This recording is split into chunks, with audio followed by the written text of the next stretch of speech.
E no vídeo de hoje nós vamos abordar um assunto que muito nos interessa durante a gestação: os inchaços. O que fazer, Nutri, para evitar os inchaços durante a gestação? E estou aqui com a nutricionista Leide, que vai começar a abordar esse assunto com a gente para nos ajudar, né, a ter uma gestação mais saudável e sem retenção. Então, por favor, Leide. Quem nunca, hein? Ficou com a perna inchada na gestação, Ozzy? Pois é, quem nunca? E embora para a maioria das pessoas, né, isso já seja esperado, espera-se que a gestante inche, espera-se que realmente os pés eles fiquem mais, tenha esse edema, principalmente no final da gestação. Isso não é um sinal de que a gestação está tranquila. Alguma coisa a gente precisa modificar. É um alerta do nosso corpo, porque não é normal.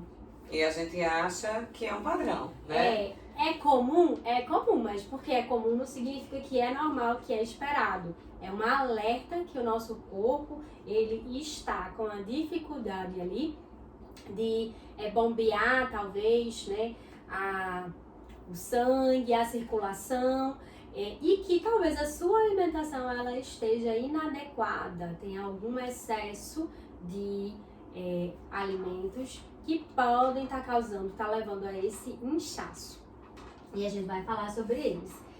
A primeira coisa que a gente tem que ter noção é que se está inchado, a gente acha que tem que tomar menos água, mas é o contrário. O inchaço, o edema, ele nada mais é do que o corpo retendo aquela quantidade de água ali, porque deve estar chegando pouca água. Se está chegando pouca água, eu não posso deixar o meu rim filtrar e aí eu perder esse líquido. Por isso eu começo a reter. Então, a primeira recomendação para inchaços, para evitar esse inchaço ou para tratar o inchaço, é evitar restringir a água, tomar água na quantidade adequada, ideal, 30 a 50 ml de quilo, 30 a 50 ml por quilo.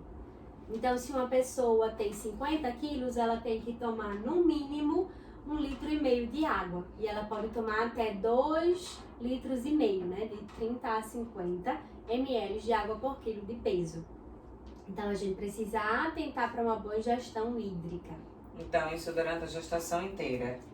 E dependendo de fase, de trimestre, por exemplo, da gestação, tem a fase em que a gente vai precisar se hidratar ainda mais? Na verdade, a recomendação ela é única para os 3 trimestres. Porém, a fase em que pode acontecer esse maior inchaço, esse edema, principalmente nos membros inferiores, nos pés e nas pernas, é o 3º trimestre. Essa é a fase em que, como a gente falou, é mais comum de acontecer, certo? Principalmente porque há um maior peso, né? A gestante ela já está mais pesada. O bebê também está ganhando peso. O bebê está ganhando peso, há uma maior compressão. Então, tudo isso faz com que haja uma maior aparecimento do inchaço nesse 3º trimestre, mas a recomendação é a mesma. E a questão também do fluxo sanguíneo que aumenta também, né? Que aumenta. Então, o retorno desse sangue, né, o retorno venoso, já tá dificultando um pouco esse processo, né? E a própria mobilidade da gestante também, né? Então, no 3º trimestre, como ela está mais pesada, se foi uma gestante que ganhou peso muito rápido, acima do recomendado, acima da meta de ganho de peso, ela vai ter uma maior dificuldade de se movimentar, de fazer atividade física, de caminhar, e aí ficando mais parada, ficando mais restrita, consumindo a menor quantidade de água, o pé tende a inchar. E reforçando também a importância da atividade física, né, nessa questão da retenção também, que assim como a hidratação e outras coisas que a Leide vai abordar aqui na questão nutricional, a gente precisa estar atenta a tudo isso. A atividade física também vai contribuir, né? E tem um exercício que você pode fazer todos os dias, que é simples, até lavando a louça você faz, que é a da panturrilha, de ficar na pontinha do pé, né, e descer. e tá fazendo esse exercício sempre, todos os dias, é muito bom pra gente estimular esse retorno do sangue, né? É bom ajudar a musculatura a bombear esse sangue, ó, de volta pro coração. E é uma dica que eu vou deixar pra você aqui como exercício, pra você inserir nos seus treinos, né? E fazer também exercícios aeróbios. Então, a gestante precisa treinar, e não é só caminhada, não é só esteira, você pode treinar em casa também, mas aí, aqui, né, no canal já tem vídeo falando sobre treino aeróbio, depois você dá uma olhadinha nesses vídeos para ter mais detalhes sobre o assunto. E a panturrilha é nosso segundo coração, né, É o Ozzy? segundo coração, conhecida como segundo coração, né, exatamente por essa utilidade dela, né, de estar bombeando aí o sangue de volta, né, pro coração. E engraçado que você falou isso, quando eu tava grávida eu também não inchei, não fiquei com o pé demasiado. Mas essa vida, né, de ativa, de ir pra fazer algum exercício físico, ir pra academia, a panturrilha é sempre um exercício que eu pula, né? pulo, não vai dar tempo. Pula. Não vai dar tempo não, então vai ficar só ele, então tudo bem, no próximo eu faço e o próximo nunca chega. Então realmente, você falou a importância. E é um exercício que dá pra gente fazer em qualquer lugar. Pois é. Vou até testar Pra fazer quem isso lá na trabalha, louça. tem muita gente que trabalha sentada o dia todo, então levanta, vai tomar um café, alguma coisa e faz lá, ó, é rapidinho, onde você tiver você faz, no seu trabalho, né, não vai pegar muito tempo, faz lá, ó, 3 sériezinhas de 15 e pronto, e volta. E tá sempre estimulando esse retorno venoso aí. Pois é, mas aí veja só, algumas pessoas já têm cursado com esse edema, com esse inchaço no primeiro trimestre. Se a gente acha que é comum, mas não é, no terceiro trimestre, diga lá no primeiro. E às vezes o foco do primeiro trimestre é a alimentação. Então ela ainda não ganhou tanto peso, né? Iniciou a gestação agora, mas já começou a inchar o pé. O que será que está acontecendo? O sódio, ele é um nutriente que vai ativar um sistema hormonal que vai levar a maior retenção de água pelos rins. Então, quando a gente consome alimentos com excesso de sódio, a gente pode estar ativando esse sistema e levando ao inchaço. E engana-se quem acha que sódio tem apenas em alimentos salgados. Claro, o sal, nosso sal, ele contém sódio, ele é formado por cloreto de sódio. Mas todos os outros alimentos industrializados que precisam durar, ter uma validade, né, um tempo de prateleira grande, ele precisa ter sódio na sua composição para justamente ter essa validade estendida.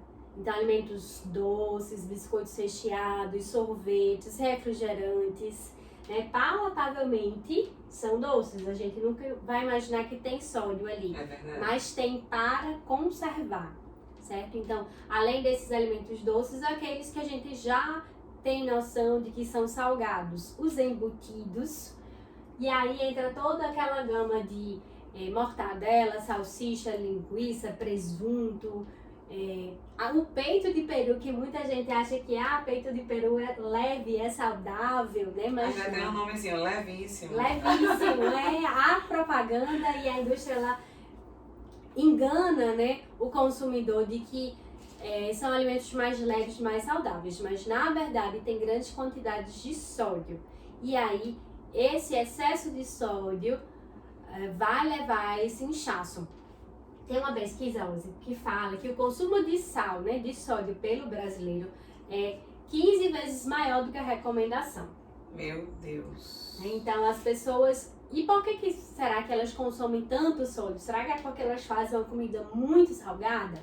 Não, né? Também pode ser, tem pessoas que têm uma mão, a gente fala que tem a mão mais pesada para o sal, mas além disso é por causa do consumo alto de produtos industrializados. A gente cada vez está deixando de comer alimentos in natura ou minimamente processados, né?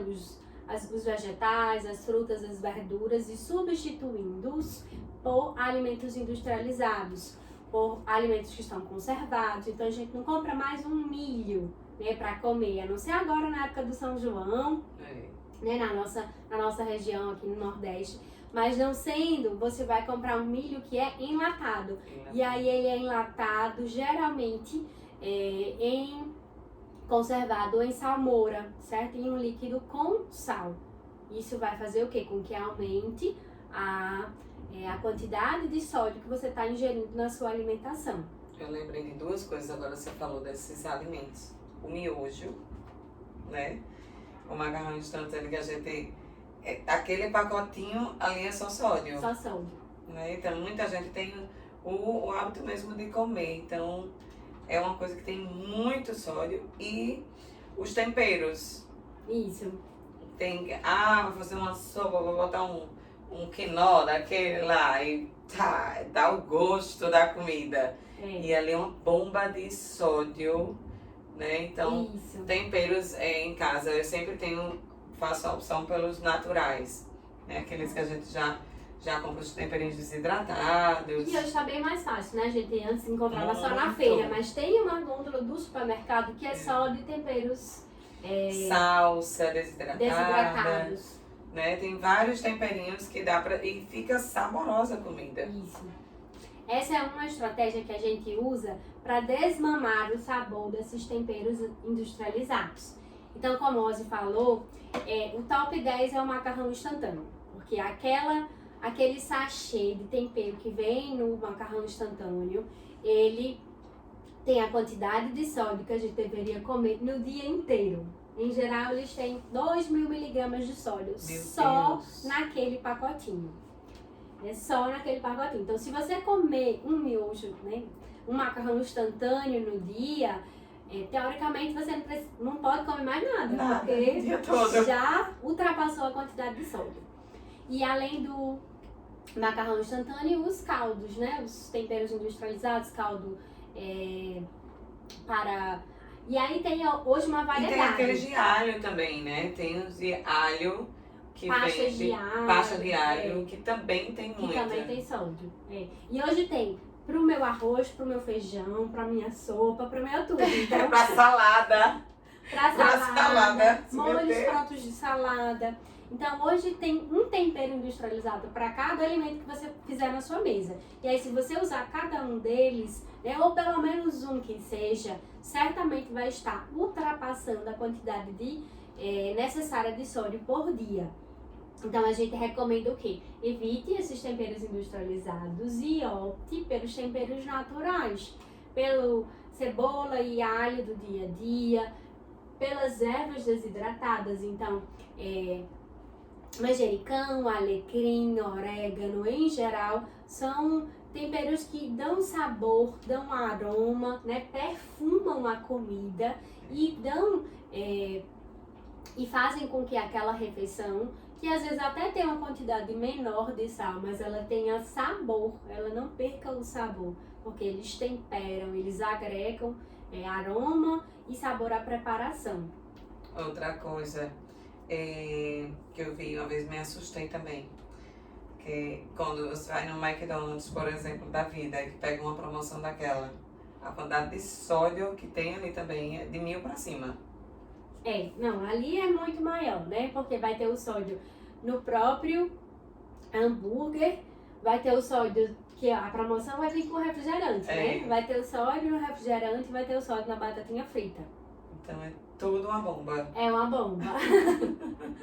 Ali é uma refeição que você faz por dia, porque não pode comer mais nada, vai ultrapassar o sódio também, certo? Outra coisa que também tem muito sódio é o molho shoyu, né? Então, essas comidas que a gente já falou sobre... E é bom o molho shoyu, viu? A gente já falou... Mas você já sente o gosto salgado. Sim, É um que você não está sendo enganado, não. Você já sente. Já sente. O molho shoyu, a gente já falou sobre a questão dos sushis, sobre a questão dos alimentos que não são seguros na gestação, mas em especial a gente usa molho shoyu também, não só para o sushi, né? Para o nosso macarrão, então para temperar uma carne. e aí ele tem uma quantidade elevada de sódio. Mas existe, né, opções de molho shoyus light, certo? Quando eu falo light, eu quero dizer que ele tem uma menor quantidade de alguma coisa. Então pode ser light em sódio, pode ser light em gordura, pode ser light em açúcar. No caso do molho shoyu, ele é light em sódio, ele vai ter uma menor quantidade de sódio. Até bons restaurantes japoneses, eles já oferecem, né? Já dão essa opção do molho shoyu tradicional e do molho shoyu light, o molho shoyu que vai ser reduzido em sódio. Então é importante que a gente... Não conheço essa que a gente aí. Opte por essa opção, certo? Não use o molho shoyu diariamente. Não é uma coisa que você vai usar toda semana, né? Isso. Esporadicamente, e mesmo quando for esporádico, se tiver disponível aquele da quantidade reduzida de sódio, a gente faça essa opção, certo? Para estar evitando o inchaço. Boas escolhas sempre, né? Exatamente. Aí, além do sódio, tem outro nutriente que ninguém, ou quase ninguém, se atenta, né? Que é também o causador do inchaço. Que na verdade é o açúcar, A gente liga só ao sal. Né? Já imaginou que você comer açúcar demais vai inchar, vai reter água? A gente não imagina, não pensa isso, né? Mas na verdade a gente sim precisa do açúcar. O açúcar e o sal, eles estão ali unidos para essa captação de água para dentro da célula, né, para dentro do intestino. Então isso vai fazer com que, se eu consumo, por exemplo, no final de semana, uma alimentação que tem muito sódio e tem muito açúcar, certamente eu vou iniciar a semana mais inchada. E aí, se tem consulta segunda-feira, tem sempre aquela reclamação. Mas eu segui bem direitinho durante a semana, tava com um peso ótimo, e aí na segunda-feira eu tô com os pés inchados, ou eu subi na balança e tô com 2 quilos a mais. Então, primeiro, não é quilo de gordura, porque não vai conseguir ganhar 2 quilos de gordura em um final de semana. Mas deve-se ter atenção, porque é retenção hídrica, em geral, pelo consumo dos dois juntos, né? Do sal e do açúcar. Voltando para esses alimentos industrializados, em geral, eles são ricos nos dois. Então, se você pega o biscoito recheado, né, que é um exemplo fácil da gente observar. Ele tem uma maior quantidade de gordura, porque é a gordura que faz ali o biscoito para ele ficar mais crocante, a gordura daquele recheio. Ele tem uma quantidade alta de açúcar, porque o biscoito é doce e o recheio é muito doce, né, mais doce ainda. E ele tem uma quantidade alta de sódio, que é para fazer aquele biscoito ficar ali naquela prateleira por muito tempo. Então, ele é um alimento, como a maioria dos alimentos industrializados, ricos em sódio, rico em açúcar e rico em gordura. Então, isso vai fazer com que haja uma maior retenção, maior inchaço nos membros inferiores. E segunda-feira, aquela reclamação de que tô com o pé inchado, tô muito inchada. E você falando aí da questão da retenção dos membros inferiores, e não só dos membros inferiores, né? Porque eu tinha um medo enorme de ficar com o nariz inchado. Porque tem mulheres que incham mesmo o nariz, o rosto fica muito inchado, né? E também essa questão da retenção varia também de mulher para mulher, né? Tem mulheres que têm já uma facilidade maior dessa retenção. Eu tenho alunas que é exatamente isso. No final de semana, chegando na segunda, é uma coisa assim, como assim? E tem outras que não retém normalmente. Então, também tem essa questão, né? Varia, claro, na individualidade de cada um. Tem a própria questão da circulação, né? Então, isso também influencia. Mas a alimentação e o exercício físico são pontos chaves. Umas vão reter mais, outras vão reter menos, mas se não se cuidar, esse inchaço ele vai sim aparecer. E como eu falei, os membros inferiores é o que é mais comum de acontecer, né? Pelo esse retorno venoso, mas tem mulher que incha a mão que a aliança não cabe mais no dedo, né? A minha aliança não cabe mais no meu dedo, já tô toda inchada. Então existe sim um corpo de uma forma geral, né? Esse acúmulo de água nessa camada pode ser no nariz, pode ser nas mãos, pode ser nos pés, mas é importante a gente evitar esse excesso de sal, açúcar, consumir uma quantidade adequada de água e alimentos também que sejam fontes de potássio, certo? Então o potássio ele é o nutriente que está ali fazendo o efeito contrário do sol. E quais são fontes boas de potássio, certo? Aquelas frutas, por exemplo, como o melão, a melancia, né? São boas fontes. A própria banana é uma boa fonte de potássio. A água de coco, porque tem todos os eletrólitos ali. Então, são boas fontes para a gente estar ingerindo e para a gente estar variando na nossa alimentação do dia a dia. E quando eu conversei com a Lady sobre esse assunto, para gravar esse conteúdo para vocês, é porque eu mesma fui pega assim, conversando com ela, de tipo, eu não tive inchaços na minha gestação, né? E era uma coisa que eu tinha muito medo. Por quê? Porque eu achava que era uma coisa normal, tá? Que toda gestante incha, né? E aí ela falou, não, de forma alguma, não é para inchar. Então, para você ver como é tão comum, né, que a gente já normaliza. A gente acha que tem que chegar no final da gestação e vai estar inchada, que é uma coisa que vai acontecer. E de fato eu vi na prática que isso não aconteceu comigo. Eu fiquei mega surpresa e feliz, né?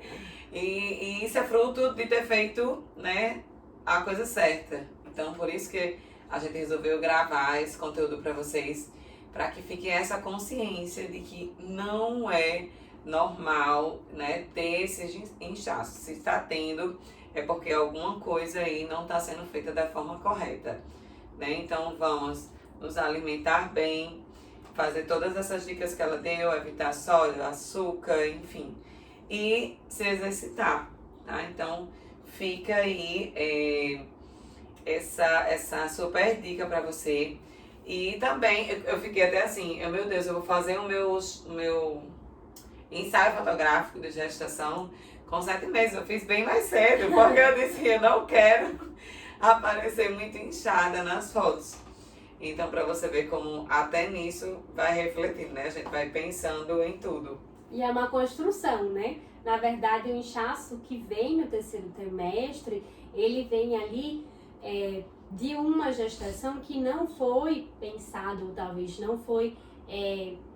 não teve a preocupação com a alimentação e com o exercício físico. E aí ela chega no terceiro trimestre e incha, e como todo mundo está inchado também nessa fase, é normal. Tá tudo certo. Não é normal. Não teve o controle de peso, né? Que a gente já abordou esse assunto aqui no canal. Já tem vídeo aqui falando sobre isso também, que é super importante vocês assistirem, né? Que tá dentro do mesmo contexto. No mesmo contexto. Precisa de um controle de peso, precisa de uma reeducação alimentar no sentido de aumentar a ingestão de frutas, de verduras, né, das hortaliças de uma forma geral, porque elas também são ricas, além das fibras, de água e de potássio, que são nutrientes que são importantes para para evitar esse inchaço, certo?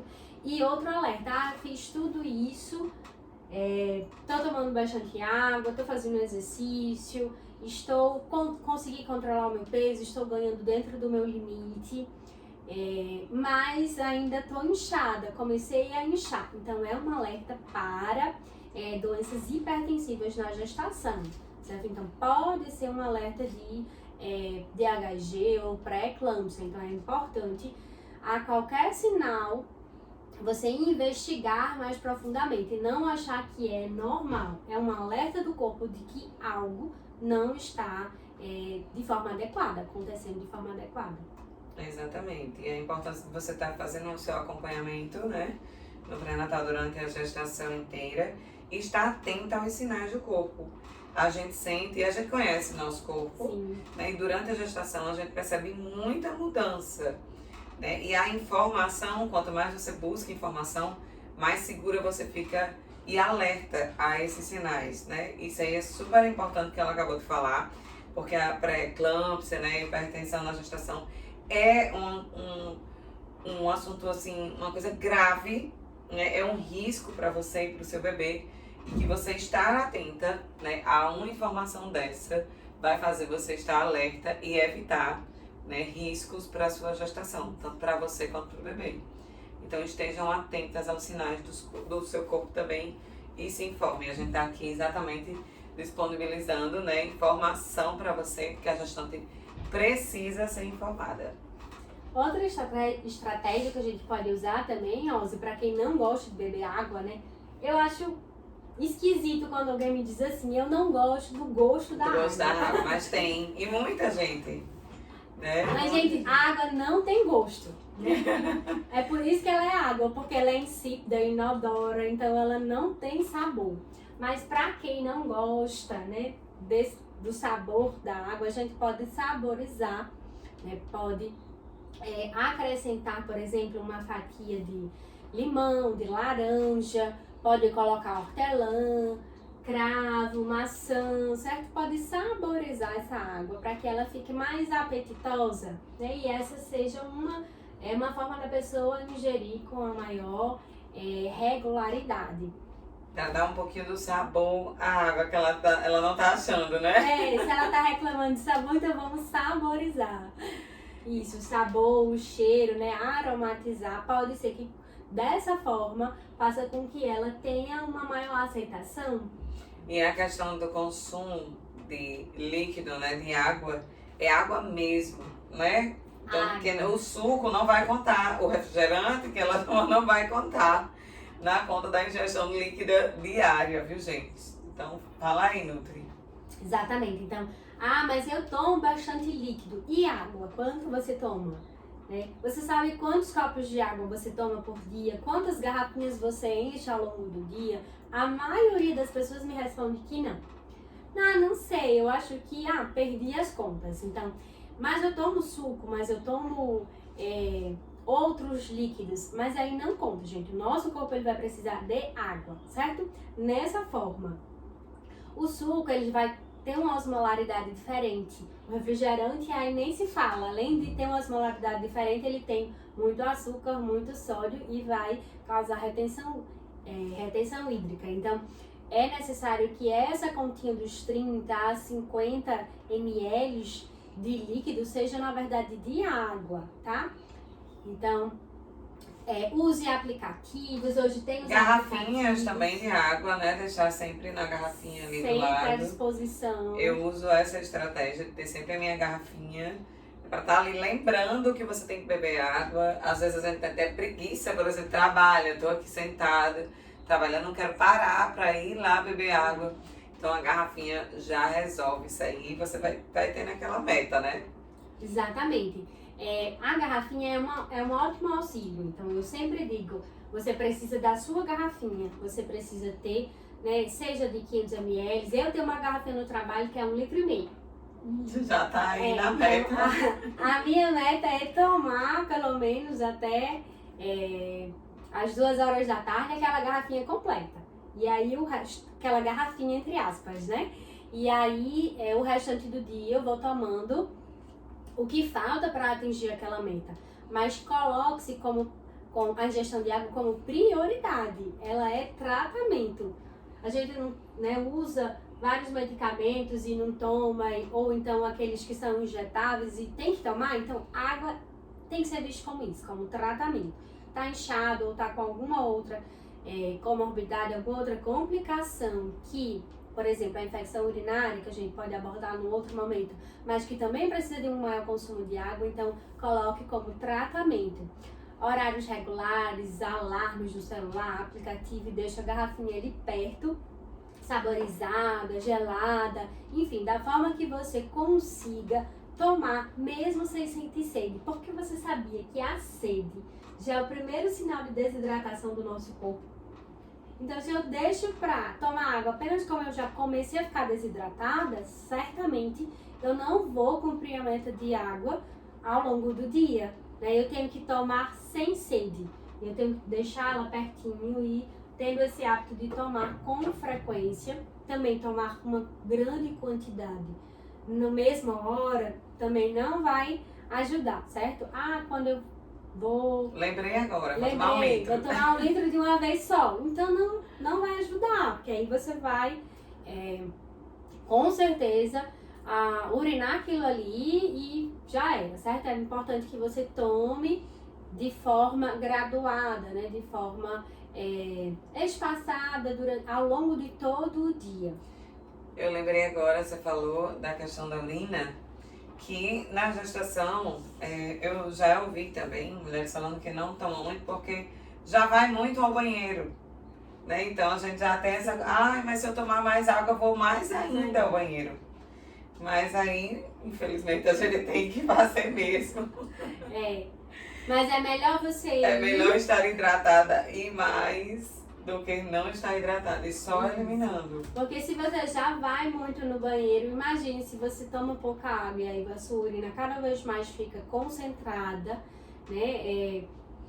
Isso vai até aumentar a proliferação de bactérias e causar uma infecção urinária que é uma complicação para o parto, né? Pode levar ao parto prematuro. Então a gente precisa sim tomar água, tomar a quantidade adequada e fazer essa estratégia de, por exemplo, evitar tomar muito no final do dia, né? Então toma até... Eu ia perguntar a você isso, pode fazer isso, pode. Né? Durante o dia a gente se hidrata mais. Acordei e aí a partir do momento que eu acordei até as 5 horas da tarde eu vou tentar bater a minha meta ali, certo? Para que de 5 horas para o final do dia, né, para noite, a gente tome pouca água para que não atrapalhe, por exemplo, o sono, que de fato você ficar acordando várias vezes para ir no banheiro não é nada agradável, né? E a gente precisa ter uma boa noite de sono, precisa produzir melatonina, né? Porque todos esses hormônios, eles vão ajudar no controle de outras, né? A prevenção de outras doenças, de outras comorbidades. Então, toma essa meta, cumpra a sua meta até as 5 horas da tarde, né? E mantenha a sua garrafinha do lado, toma água sem sentir sede, toma água que hoje pode ser difícil, mas amanhã vai virar hábito e aí você vai buscar a sua água. Se você não levar a sua garrafinha, você já vai sentir falta, porque hábito é isso, é uma construção.